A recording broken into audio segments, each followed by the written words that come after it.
All right, welcome everyone to this Q&A. Again, I want to welcome everyone to this Q&A. Bunch of questions came in. We'll see how many of them we hit. Most of them have to do with conversion. First question was, how long does the conversion process take? So if a person, most important thing that a based in rabbinical court wants to see is the fact that a person lives in a Jewish community, meaning they live within walking distance of an Orthodox synagogue. Now, once a person lives within walking distance of an Orthodox synagogue, so then they're going to want to see at least that a person, has gone through the cycle, of all the holidays, at least a year.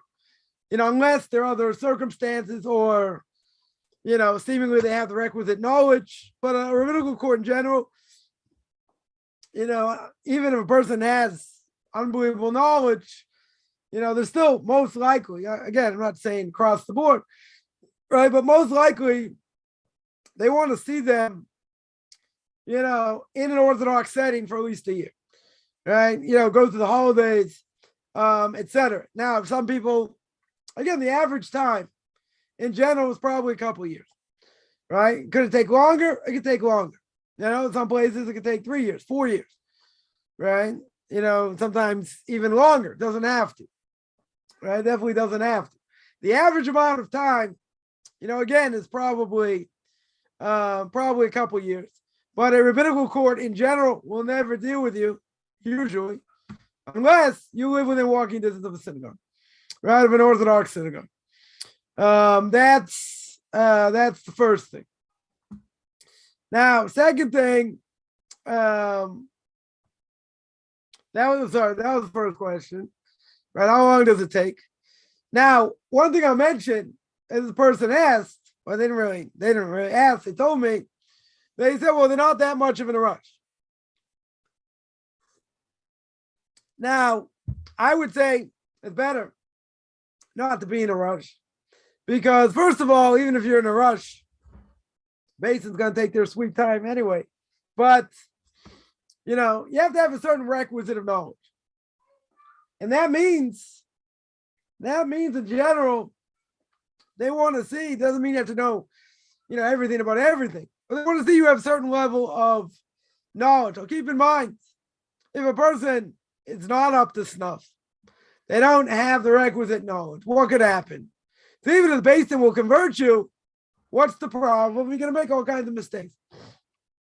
Better to make all the mistakes now. Certainly now than later. Right? So, again, unless there are some other circumstances where, where the Beis Din will say, okay, we're going to convert you now, rather than later. But for most people, I would say it's a detriment. But even though a person wants to finish the process, they think that's the hardest thing. I always say the hardest thing is after you finish the process. That's when people maybe stop inviting you for Shabbos, etc. But you're on your own. That's when you need, the greatest amount of rabbinic guidance, especially for that. So, as the person said, they're not in a rush, and well, it's a good thing, because things don't happen overnight. They don't happen overnight. Again, there might be some other circumstance, where a Beis Din, a person moves into the community, where a Beis Din may convert them straight away. But most likely that's not the case. So that was first question. Second question was, they asked me about different communities. They asked, we've spoken about this before, but I'll just mention again. They asked about one Orthodox community, and how does that work? And is there a difference between Israel and outside of Israel? Right, i.e. the US or Canada or Europe or anywhere else. right? So a person has to understand, and this is not going to be an easy thing, but a person has to figure out at some point which community they're going to fit into. So there are a number of communities. You got the ultra-Orthodox community. We'll put in Chabad, Hasidic, with that, Sephardic as well. And you have, and basically, either you have that, let's say you have the ultra-Orthodox community, what we'll call Chareidi. Then you have Chabad, right? Ultra-Orthodox community will include Hasidim. Then you have Chabad, which Chabad, I would say, is just about its own entity. We'll explain why. Then you have modern Orthodox. So there will be a major difference in all these communities, A, how you dress, and B, what your philosophical outlook is going to be vis-a-vis, i.e. the land of Israel, vis-a-vis working and learning. And we'll see why. So we'll start from the modern Orthodox community. Now, there are different levels in a modern Orthodox community. Basically, they believe that learning's important. They keep Torah, they keep mitzvahs, right? Obviously, some more, some less, but their view on the secular world and about working very, very different, very, very different than the ultra-Orthodox community. Not only that, very different how they dress. So what's the difference? How do they view the secular world? So they'll view the secular world, many of them, again, I'm not going to say all of them, but many of them, they'll hold it's important to have a degree, to go to university. It's important, by some of them, I shouldn't say important, but, for them, some of them, it would be permissible, let's say to watch movies, go to sporting events. So they believe Torah is important, not saying not. But if you would ask a modern Orthodox parent in general, and I would say most modern Orthodox parents, and that is, what would you rather your son become? A rabbi or a doctor, accountant, lawyer, you fill in the blank. So the vast majority are going to say the latter. Doctor, accountant, lawyer. But for them, that's what's important. Right? That's extremely important. Having a secular degree. We're not just talking about providing for the family. Right? That anyone who gets married, in the marriage documents, it says that the husband has to give his wife certain things. Right? Housing, clothing, conjugal relations, got to take care of her. So everyone agrees, even in the ultra-Orthodox community. Husband has to support his wife. No one disagrees. Right? The difference is, in the ultra-Orthodox community, when you look at providing for the family, okay, that the person has an obligation to do. But at the same time, a person, when they get married for the first, a couple years or more, the husband's going to be sitting and learning full time. And that changes over the house and how the house looks. They're going to say, how are they going to survive? Right? Bishop Birkei Avos says, right, it says in ethics of our fathers, and Kemach in Torah.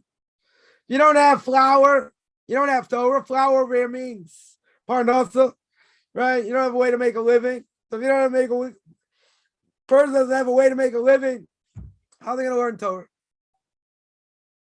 So usually the wife is working, and if she makes enough, she'll support the family. And even if not, they'll scrape by, or family will help. Right? The in-laws will help, parents will help, for however long. Now in the ultra-Orthodox community, that's pretty much the norm. Doesn't, is that 100%? No.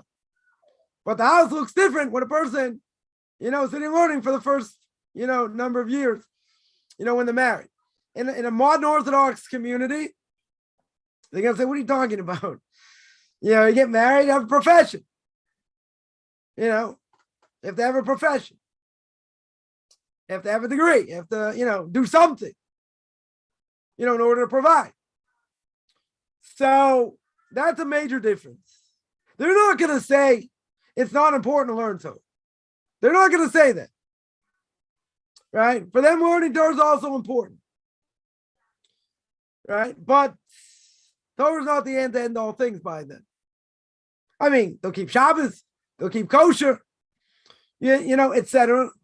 But, there are many of them that could kick back, and sit and read Newsweek, or watch videos or other things. That's the major difference.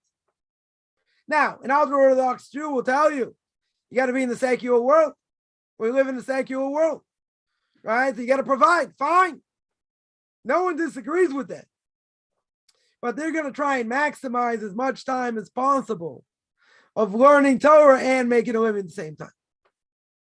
Now, in a modern Orthodox community, they also have fixed times to learn. But I will say like this, since, I became religious through the modern Orthodox community, not knowing any difference. So I saw from the inside. What a lot of people are like. Now, again, I'm not saying it's everybody. There are a lot of, there are definitely a lot of serious people, learn Torah in the modern Orthodox community. Not saying not. But what's one thing that scared the absolute dickens out of me? And that was, I saw how families turned out. And I saw the influence of videos, TV, other things. And basically came to the conclusion that, as I saw a number of years ago, in the chief rabbinate, there were 22. It was, I don't know, 5 years ago, 6 years ago, more, that they inaugurated 22 new rabbinic court judges. Now, 15 out of those 22 came from the ultra-Orthodox community. Now, if you do the math, that's 58%. Now, they're looking, as in any rabbinical court, they're looking for the people, going to pass all the exams, right? A lot of information to go through. But they're looking for, the cream of the crop. So why is it that 58% come from my community, not the modern Orthodox community? So I'm not saying they don't have their rabbinic scholars. The difference is the emphasis in the ultra-Orthodox community is all about Torah. It's all about learning Torah. Maximizing the amount of time to be able to learn. So I remember when I was in the States and I was involved in real estate and I was making deals between buyers and sellers. So I had a written rule. My written rule was, nobody can get a hold of me. I don't care what happens. My phone's not going to be answered or be off for that matter. No one's going to be able to get a hold of me before 11:30 in the morning. Right? 11:30, 12. Because basically from 8:30 till then, that was my time to learn. Right? That came first. So, I came back to Israel. Some people, asked me, busy working. So they probably didn't learn that much while you were in the States. So I told them all the different tractates I finished while I was there. So I had a good 3 hours. Right? Sometimes more. In the morning. That was my sacred time. Other people do it in the afternoon or at night or whatever. That was my sacred time. So a person has to carve that out. Because if you don't, you just, it's just not the same. Totally not the same. So, in the ultra-Orthodox community, people, if they have a passion, whatever they're going to do, to make money. But a lot of people are going to try and figure out how you can make the most amount of money or make enough money to support your family while at the same time maximizing the amount of time to learn. Now, does that not exist? Does that not exist in the modern Orthodox community? By some, I'm sure it does. By the vast majority, I'm sure it doesn't. How do I know? I saw it. Saw it in my own eyes. I don't think things have changed over the last 30 years, just the opposite. I think it got worse. But what was I terrified of? Me personally, I was terrified seeing what I saw. And even if I would have got rabbinic ordination many, many years ago, I was terrified I'd never A, go through one tractate of Talmud, and B, not reach whatever my potential was. Because they don't, if a person's learning for rabbinic ordination, so you're learning specific things in Jewish law, right? Fine, learning kashrus, learning Shabbos, whatever it is, going through, different pages of Talmud that are going to relate to the, practical law. Doesn't mean you go through the whole tractate, not by any stretch. So I said, if I do that, I'm in trouble. I'm in trouble. So I decided there were other issues I had, but that was one of them. Plus all the negative influences people had in their houses. And again, today I'm sure it's worse. So that terrified me. And that, and that's why I left the community, because I was afraid, raising my kids in such a community. So not only that, but within that non-Orthodox community, so there'll also be religious Zionists. There'll be Zionists. They'll say, well, it's not a government run by Torah in Israel, that's for sure.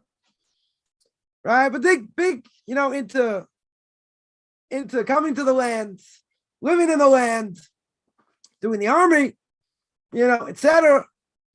So the other Orthodox community holds that, who says, first of all, there's a mitzvah to live in the land.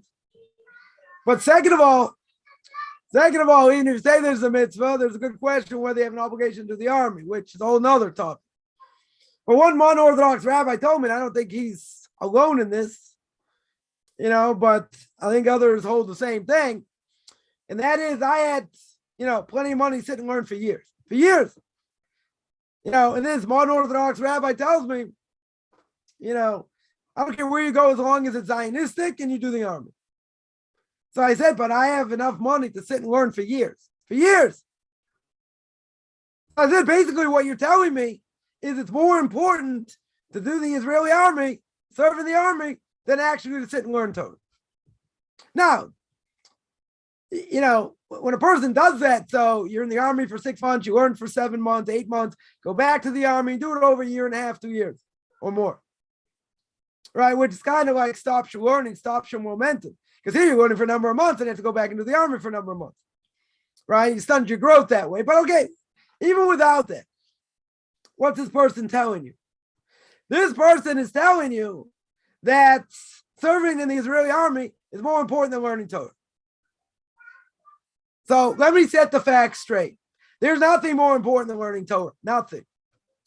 In the time of King David, they had a standing army. You needed people to be in the army. True. But you needed people sitting and learning. People sitting and learning and protecting the army. And there's no question with all the mess ups in the Israeli army today and whatever, how would they survive? How does this country survive? Because the Torah being learned.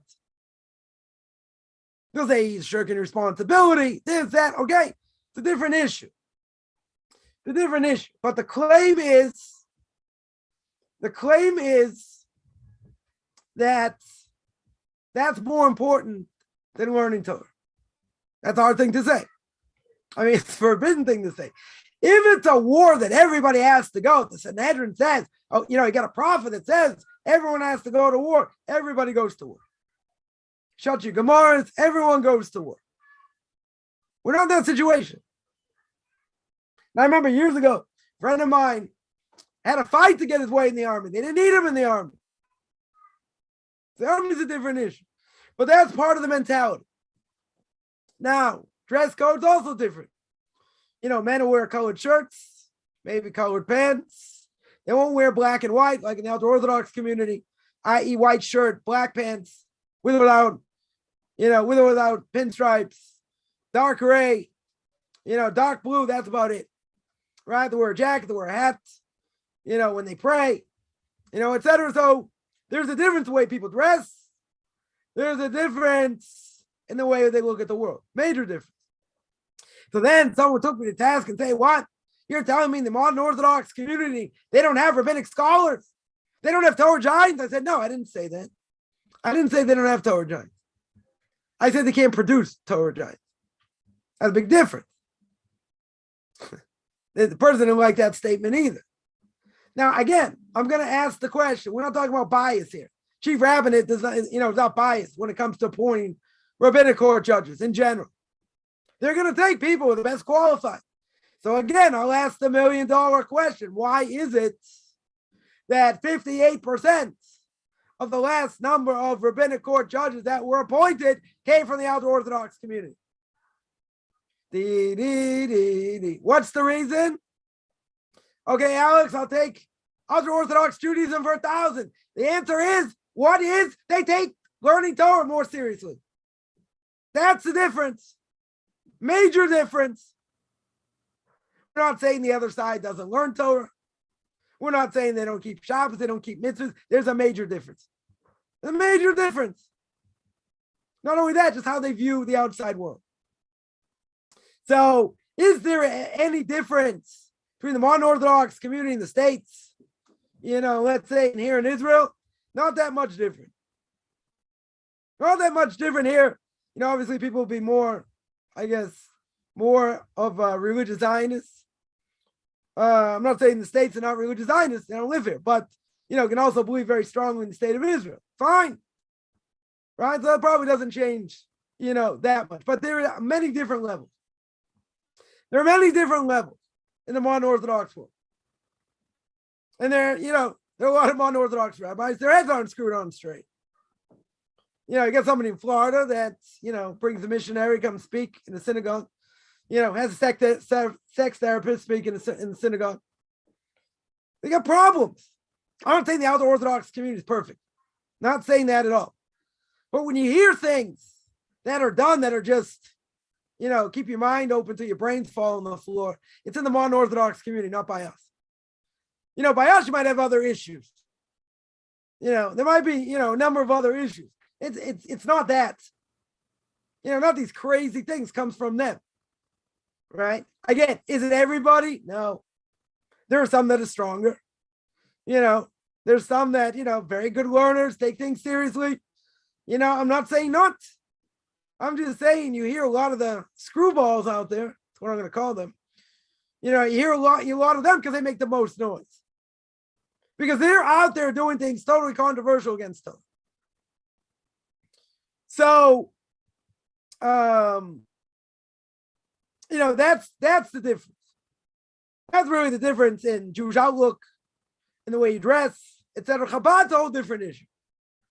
Chabad pretty much stays by themselves. They're considered ultra-Orthodox. They don't necessarily wear white and black, i.e. white shirt, black pants, whatever.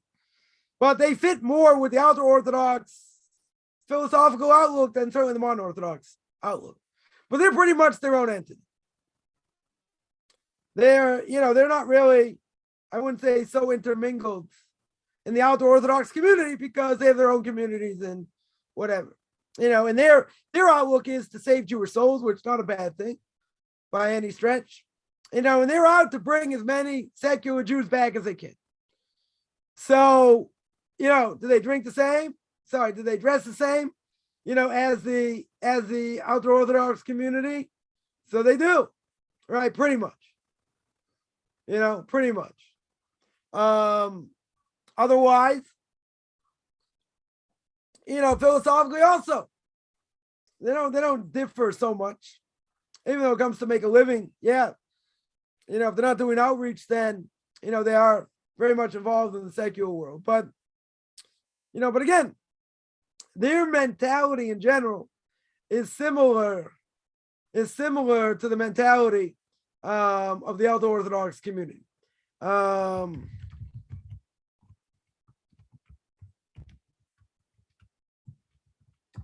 So that's what I would say.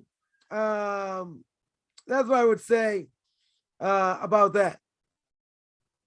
Now, somebody here asks, how can a woman handle raising kids while hard to spend all day learning? Okay, that's not so easy. That's not so easy, right? But it's not like the husband doesn't help out at all, right? It depends obviously on family structure, right? But it depends how long she's out for, and different things. So, he's got to pitch in different ways, right? I don't think there's any question. Is it an easy lifestyle? No, it's not. At some point, he's gonna have to go to work, no question, right? But the reality is that there are women willing to do this, for however many years. Is it easy? Nobody says it's easy, right? No one's saying it's easy. But at the same time, she's willing to sacrifice for her husband to sit and learn Torah because she knows it's going to make a huge difference in the house, in general.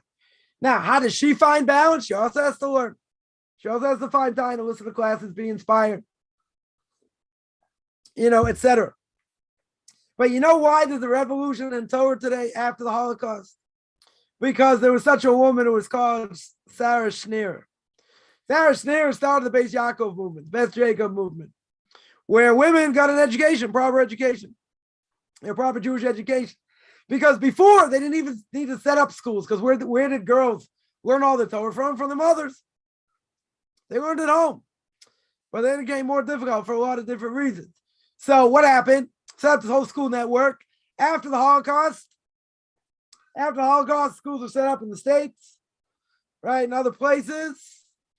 And these girls were inculcated with the idea, which was certainly not popular at the time, and the Orthodox community was relatively small, but inculcated with the idea, of, sacrificing for Torah, and marrying a rabbinic scholar, a potential rabbinic scholar, and guys sitting and learning after they're married for however many years. If you didn't have that, we wouldn't have the Orthodox community wouldn't be anything today. It wouldn't be, because, after the decimation of the Holocaust, we had great rabbinic scholars, snuffed out, and generations of people snuffed out, and killed, had to be rebuilt. But if you didn't rebuild it with this structure, with that self-sacrifice, you wouldn't have what we have today. No question. Right? No question about that. Now, question is, how do you find a balance? Oh, good question. It's not so easy. So tasks have to be divvied up. The husband's not going to do anything, right? So let's say he learns from, 9 to 1, and he goes back learning, let's say 3:30 or 3 o'clock, whatever it is. In between, his wife's working, he's got to deal with the kids. Get into a babysitter, whatever, until his wife gets back or figure it out. But he's going to have to help. Now, there are some women, will say, my husband's learning so important, I'll do everything. Everything. He can sit and learn all day. He's not going to have to lift a finger. Now, not everybody's like that. Certainly not everyone's like that. So the husband's going to have to pitch in, right? That there's no question. That there's no question. Is it easy? I'm not going to say it's easy. Is it fulfilling? I don't think there's any question. And if you would ask most women, they would tell you, yeah. I'm not going to tell you it was easy. Right? But, the house is a different house. No question.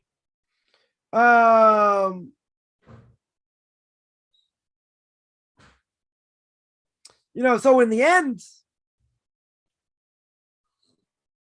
at the end, what do we see? We see a major difference in philosophical outlook. How you look at the world. So my question was, and this is why I left the modern Orthodox community. Again, this is what I saw. And that was that how can you have 2.5 feet in the secular world and 1/4 of a foot in the religious world? And then how do you expect your kids to come out normal? Because generations pass. There's a weakness in every generation, right? What we call a Yeridus Adoros, the weakening of the generations. So, if that's the case, then kids growing up in a modern Orthodox community today, they don't stand a chance. I'll tell you a story Rabbi I learned under many years ago. Saw him at a bris at the circumcision, let's say 7, 8 years ago, or something like that, maybe more. And he was a spiritual mentor of a modern Orthodox yeshiva. And he told me straight out, told me and this friend of mine, straight out, he said, in the modern Orthodox community today, 1 out of 4 modern Orthodox Jews stay religious. Now, what does that mean? That means there's a 75% dropout rate. 75%. That means 75% of the time Torah doesn't work. Now, he said that, without batting an eyelash. Not only that, he said, a lot of the people they deal with, are in college, right? College students. So they say, well, if he goes back to university, he goes back to college, and he's the guy by the minion, meaning he helps run services there, at least we know he prays. Hopefully 3 times a day. Well, that's a pretty low standard if that's, that you're shooting for. But at the very least, if they marry Jews, okay. That's good. But if you have a 75% dropout rate, that boggles the mind. And it's just getting weaker and weaker. So, I saw that. I understand where it comes from. Because the mentality doesn't work. I always say it doesn't matter what you think. What matters is, can you pass that? Can you pass that down to your kids? Is that possible? If it only works 25% of the time, that's not good. Right now, the Orthodox community, someone has pointed out statistics about 80%, maybe higher, that it works. I'll take 80% over 25%. Any time of the day. No question. A person can believe in what they want, doesn't, as long as it's within the guidelines of Torah, fine. Question is, does it work? And if it doesn't work, it doesn't really matter what you think. It doesn't work.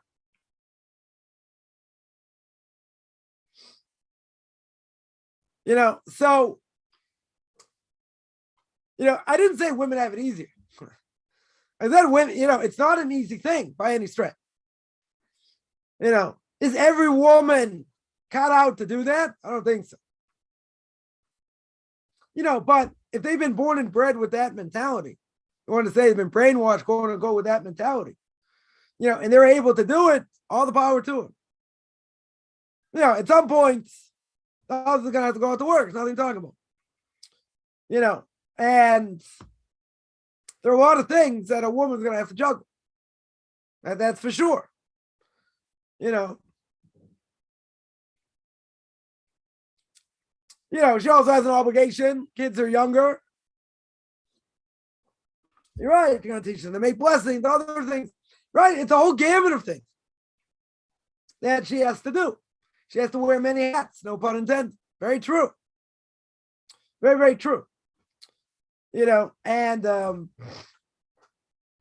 are some people who have it easier. Some people, some people don't. But in the end, it has to be agreed upon, between the spouses. At the outset. And if it becomes too difficult, okay. Right? No one thinks they're going to sit and learn forever. That's not going to happen. Unless they're independent wealthy. If they're independently wealthy, different issue. Right? But most people aren't.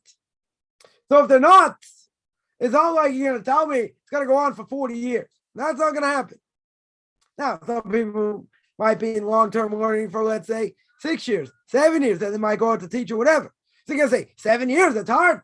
Might have 5 kids by then. Could be. Could very well be. So if a person, has more money, they get help. They get help in the house. Not unheard of. Certain things can't get done. You get help. Yeah, that's where some of the money goes. The question is, how bad do we want to make it work? So there are some people, there's some women, they get married, they want their husband to have a profession, right? Or a potential profession, or whatever. They don't want to have the whole burden on themselves. That I hear. And what happens? They lose their job and this. Okay, there are a lot of issues. But if someone has that mentality from the outset, and that's what they're willing to do, I don't think there's anything greater than that. Right? It's an unbelievable thing. Does it make it, is it harder on women? Of course it is. No one says not. But why would they set up a situation like that? I'll tell you very simple. We lost a whole generation of Torah scholars. The only way in this weak generation someone has a chance of being a Torah scholar is to be sitting and learning even after they're married for a number of years. That's the only way. There's no other way.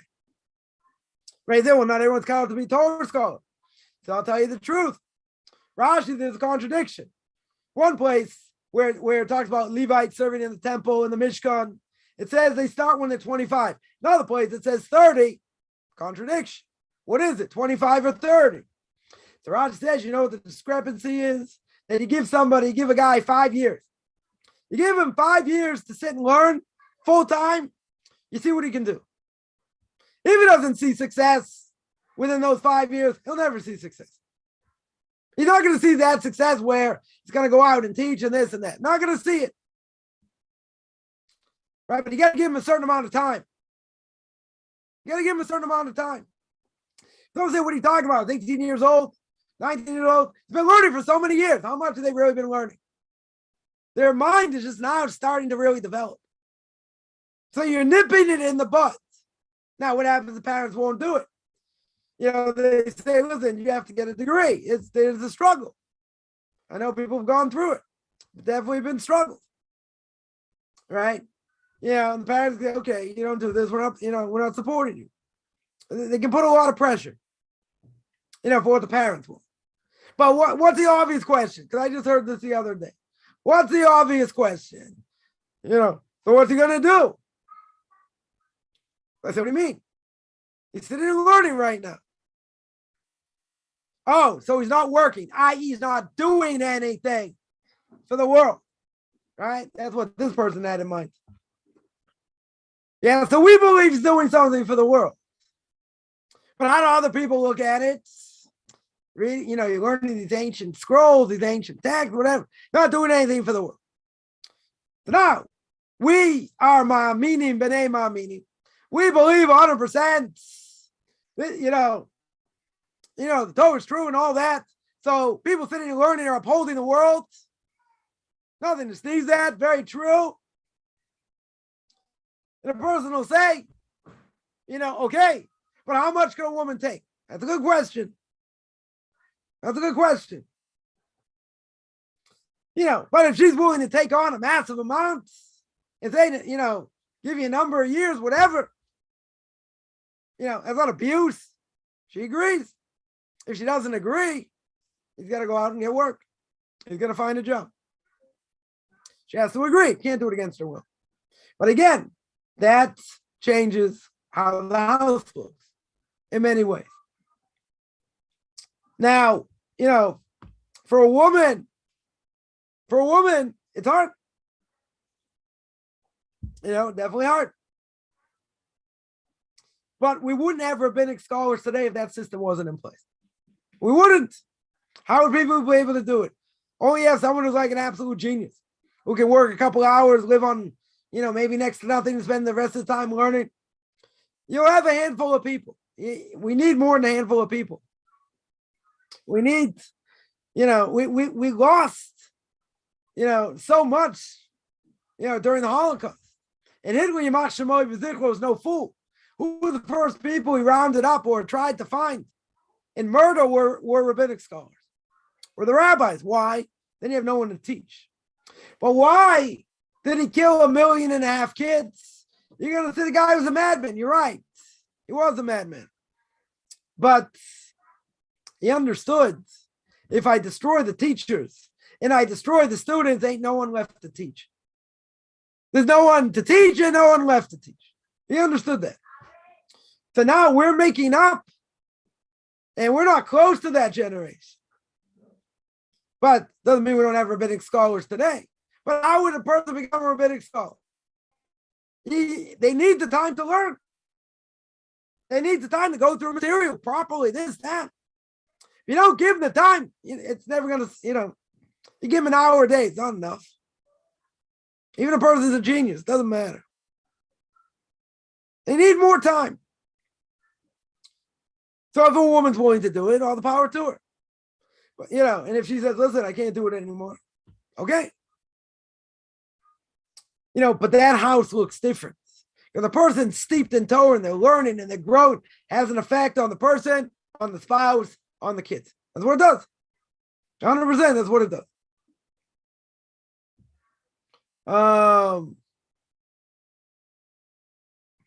So someone points out very true. Why they sit and learn?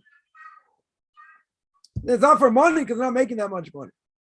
They're doing it because they believe it's the right thing to do, but they want to get closer to God. They want to serve God through mitzvahs and all that.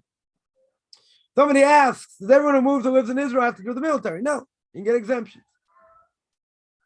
Right? That's what they're trying to do away with. As many, trying to get the least amount of exemptions possible. Because they'll say we're not, we're shirking our responsibility. So you don't have to, right? Women certainly don't have to. They could do volunteer work. And men, if they're learning yeshiva, they can get an exemption. And today, it's pretty easy to get, full-time exemption. Because they don't really want to deal with us. What they want is to put us in the army and secularize us. That's what they want. They're not saying that, but that's what they do. That's exactly what they want. They want us to be like them. And we say, we're not going to have anything to do with you. Not at all. And they make life a misery. But there are religious units. Someone's not going to learn. They should do the army if they're living in Israel. And they can't work legally and other things, so they should do the army. But there are kosher units to do it. Does everyone have to do the army? No. Not at all. Not only that, they don't even need people anymore. They have so many people, they don't even need people anymore. Because, for many years, you had all these non-Jewish Russians coming in. There are more than 1 million Russians coming that weren't Jewish. So that being the case, they have plenty of people. Plenty. What do they want us for? One reason. They just want to mess us up, no question. Someone asked if you want to do military service, is that all right? So again, if a person thinks they have the ability to become something in Torah, not just their duck in the army, they should be learning. If someone's not going to be learning anyway, for some people, or maybe a lot of people, it'll be good for them, to do the army. Discipline and all that. That might be good for them. Now, someone says, really the question is, is it recommended to, if you're Chareidi, is it recommended to go in the army? No. No Chareidi rabbi is going to tell you it's a good thing to do. If a person says they want to do the army anyway, okay, it's their choice. But if you're asking philosophically, in the Orthodox world, hell no. A lot of problems in the army. A lot of problems. Some of them they fix, but whatever. There are a lot of issues. Most ultra-Orthodox Jews today who are going to do the army, they're not the cream of the crop in learning. They already have 2 feet outside the yeshivas. Okay. So if that's the case, let them go to the army. Right? But at the, my Rebbe would say, forget it. Even if they're not learning well, don't put them in the army. Why not? Because it's going to have a negative effect. Even the quote-unquote religious army. The religious unit. It's going to have a negative effect. I know some people went through the army, came out stronger. Philosophically. Religiously, they're intact. Very much intact. That's not the norm. I'm telling you, that's not the norm. So the chances of someone getting messed up religiously and otherwise by doing the army is much greater than none. Much greater. The religiosity goes down. I don't think there's any question. The way they look at the world goes down because they have contact with other people Forget about women, different issue. They don't, the religious Jews don't have contact with women, but, they're not becoming more religious after the army. That I can tell you. There are some that stay the same and stay strong. Okay. And there are others that get weaker. See, tell me, but they're not cream of the crop of the army anyway if they're doing that. True. Right? Meaning the cream of the crop and learning. That's true. But the religious Zionists will say, you have to do the army, be the best, be the best person you can be in the army. Okay. Fine. They're holding it's a mitzvah to do the army. It's a mitzvah to serve. I'm not holding them. No other Orthodox rabbi would hold some mitzvah. I mean, maybe some would. But I just think their mentality is messed up for someone to say that. Most Orthodox rabbis never going to say that. It's a mitzvah to do the army. Come on. Not even a mitzvah to live here, according to many.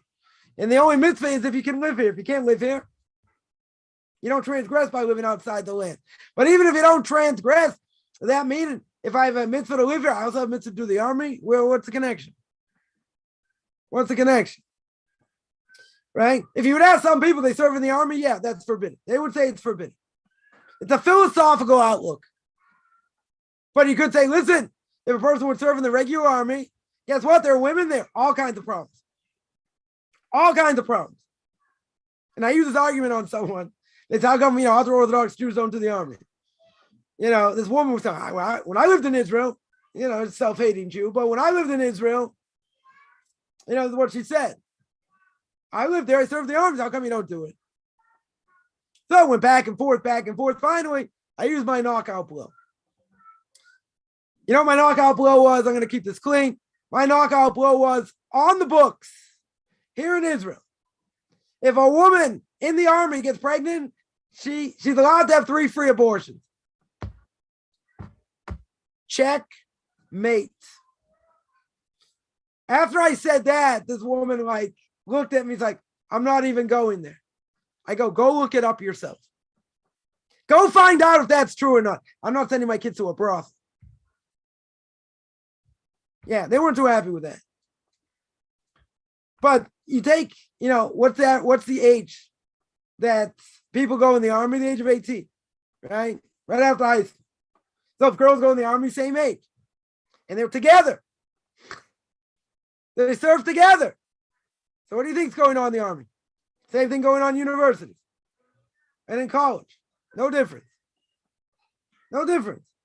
Ravigdor Miller, blessed memory, said by a dormitory, what do you call it? On the college campus. He said, yeah, it's a brothel. I didn't say that. He said that. Are we living in Victorian England? No. I think it's changed over 30 years since I've been there. I saw plenty of things there. Has it changed? It hasn't changed. Probably got worse. Right, someone here says, so wouldn't it be better to have a religious army than a secular army? Good luck. How are you gonna do that? They don't want a religious army. They're never gonna have a religious army. They'll have religious units. They're not gonna have a religious army. Most of the country is secular. Not gonna happen. Never gonna happen. But I'm pointing out if someone's gonna do the army anyway, and they're not learning yeshiva, okay, so they should do it in a separate unit, in a religious unit. But you want to ask, is it recommended or is it forbidden? Some other Orthodox rabbis tell you 100% you shouldn't do it. It's forbidden. Can't mix with them, can't speak with them, can't this, can't that. Right? Think what? They're going to waste away in yeshiva? You got to figure out a different way, but they're going to get destroyed there. But it's also different. On the other end, someone saying not only the mitzvah to do it, it's more important than learning Torah. Who says that? Nobody says that. That's not courses. That's heresy. That 100% is heresy.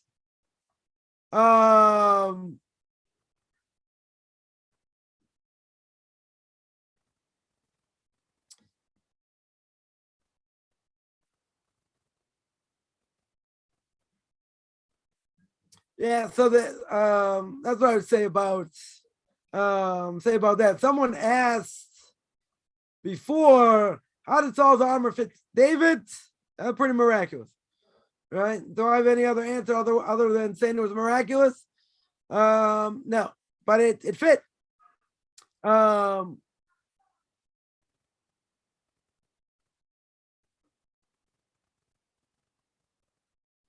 Yeah, that's what it sounds. That's exactly what it sounds like. That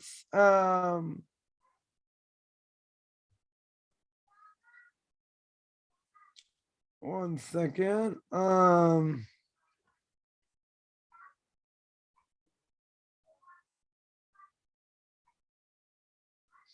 Yeah, it was pretty miraculous. That's the only way, really the only way to describe it.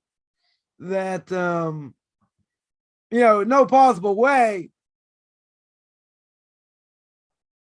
no other possible way. That was an indication that that he was the one to take after Saul. Because the Medrash says that Saul dressed him in his own helmet, his armor and his swords. If you look at Samuel 1, chapter 17, verse 38 to 39. And Saul was unusually tall. And it was a miracle, right? No question that that David fit into that equipment. So what did it show? It showed that he had royal stature. That's what it shows. That's what the Medrash says.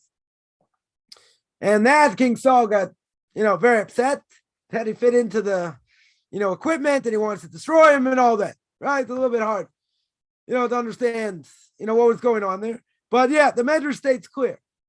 Medrash states clear that the equipment fit him absolutely miraculously. No other way, right? Because again, King Saul is much taller.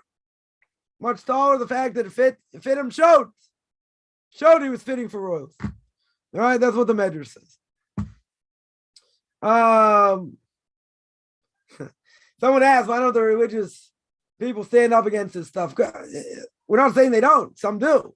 This doesn't go anywhere. The army's not going to change. The army is interested in one thing. They want to defend the land, and they want to make us like them. Right? Now, people have said this outright. You think the army cares? They deny it. So what are you going to do? They lie. They lie. You think the army wants religious Jews sitting there have to pray and learn and different things and whatever. They don't want it. Right? But they're very sneaky also. They'll say, sure, we'll give you this, we'll give you that, and then they lie. So standing up for it, what does it do? Doesn't get anywhere. They're not going to listen. They're not interested. Right? It's more of a headache to have us in the army than not. Right? So why are they making such a big issue of it? Because it's a big issue. Because it's just a big issue. So their main thing is, we're not doing what we're supposed to do. We're shirking our responsibility. But what's behind what they're saying? They want us to be like them. That's what they're saying.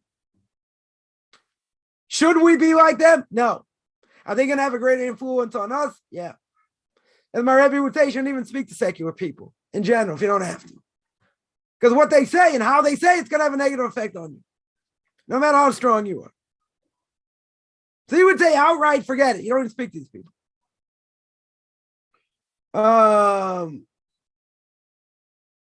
Yeah, someone here points out it's very hard for, religious soldiers unless they're in a group. You're right. So they have separate groups.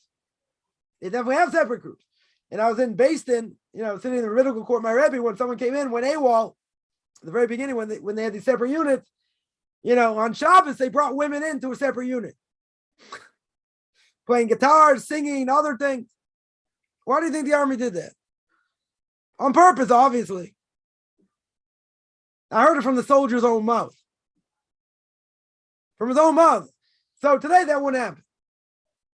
Today they've pretty much fixed that problem. What do you think the army did on purpose?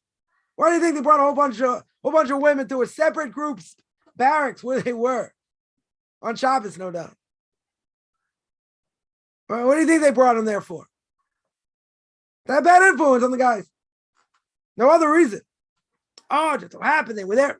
No. They have an agenda. They have an agenda. And some people have said very clear. They've said when we get done with the Arabs, they're going to take care of us. That's how strong the hatred is. You really think they want us in the army? They want us to be like them. They'll claim all kinds of things, shirking your responsibility, not doing what you should be, bunch of lazy, good for nothing, parasites and whatever. They want us, they don't want us. They want us to be like them. That's what they want. That's what they want. And they said explicitly, heard it myself, my own ears, why are they bringing all these non-Jewish Russians to offset our birth rate? To offset the ultra-Orthodox. They said it explicitly. Politicians. Israelis are very brazen. They don't care. They don't care at all. So why they do that? Because in Jerusalem right now, 30% of all students, right, of all, I think kindergarten age are ultra-Orthodox. They're terrified of that. We're taking over. That's a good thing. It's a good thing. They want to stay as secular as possible, and they want to take us down with them. So we got to fight. We got to stand up. So again, if someone's not going to learn anyway, so it might not be a bad thing for them to do the army. But if you want to know, is it a good thing in general for an Orthodox Jew to do the army, even a separate unit? No. Because they'll learn other things that they shouldn't. Or they'll see other things that they shouldn't. But you got to think, come on. Some of these people at the bottom of the barrel anyway. Some of them. They're not learning anyway. You're right. So what's going to happen to them? They'll become worse. Even though they're doing similar things with other people, they'll become worse. They're not going to become better. It doesn't normally happen that way. I know a few people, it happened the opposite. They became stronger through it. Okay? Is that the norm? No. Definitely not the norm. So doesn't mean we don't need a standing army. And if there's a religious, and if Sanhedrin would say, go out and fight, and everyone has to fight, that's fine. That's not the case. They don't need us, but they want to draw us in. They're like, come on, how many people need to sit and learn? You get thousands and thousands. Yeah, it's not even a quarter of a percent. Not even close. Over the age of 25, people sitting and learning full time. It's like a quarter of a percent at best. And they're claiming, oh, look, all the people don't do the army. Okay, statistically, it sounds like a big number. Because you're including, yeshiva students that are 18, 19, 20, whatever. So fine. You got 10%, maybe the population. What about the Arabs? They also do the army. They don't say anything about the Arabs. No, say that's different. They hate the state of Israel. They want to kill the Israelis. That's a different issue. We want to preserve religiosity. We don't want to be stuck in such a situation. You can say, why does my kid have to fight and yours doesn't? So let him sit and learn. Let him get an exemption. But we should sacrifice our kids spiritually. Why should we do that? Why would we do that? There are people that idealistically believe it's the right thing to do. In the religious Zionist, non-Orthodox community, it's the right thing to do. I'm going to convince them. They're not going to listen to me. They think it's a mitzvah. Okay. Yeah. Any other questions?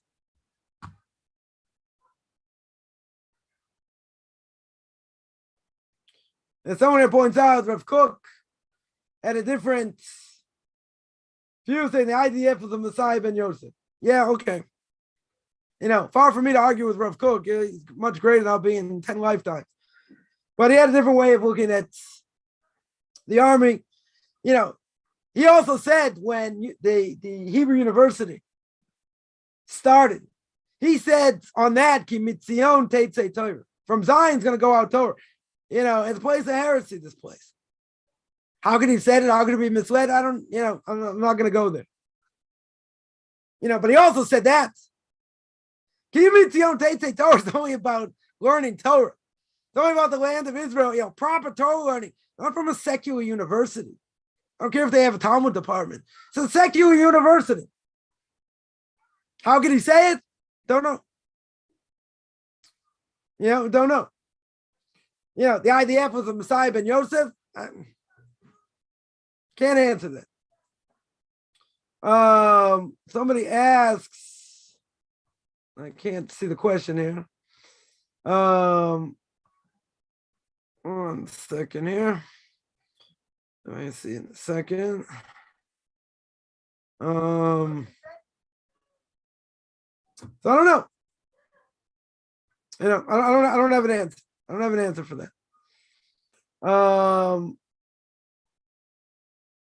We have a secular government, right?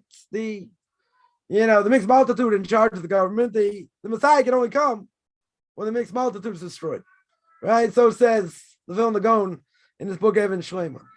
So yeah, the Israeli government's a lot of problems, but you have religious parties, right? Sometimes in the government, just to make sure it's not worse, they do things worse. Also true.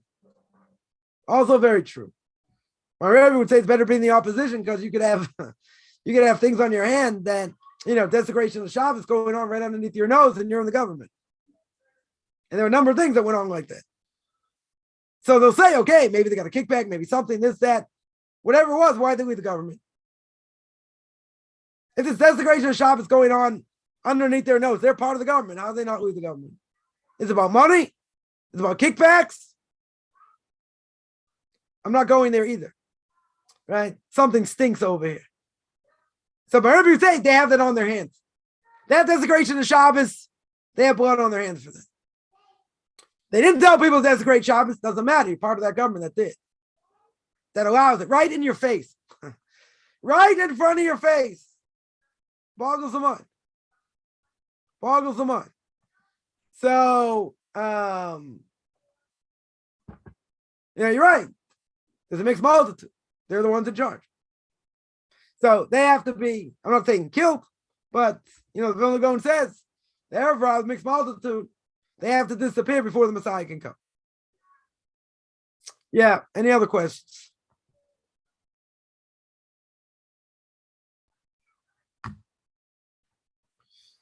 All right, I'm going to stop there. Anyone has any questions? I do this every Tuesday and Thursday, 10 o'clock Eastern time, 5 o'clock Israel time. Anyone has any questions, find me on Facebook at Michael Chaim Kaufman or at Beyond Orthodox Conversion Judaism. You can send me an email, rabbichaimkaufman@gmail.com, RBBIChaimCoffman@gmail.com. Wish everyone a good beginning of the day, middle of the day, depending on what you want, and everyone have a great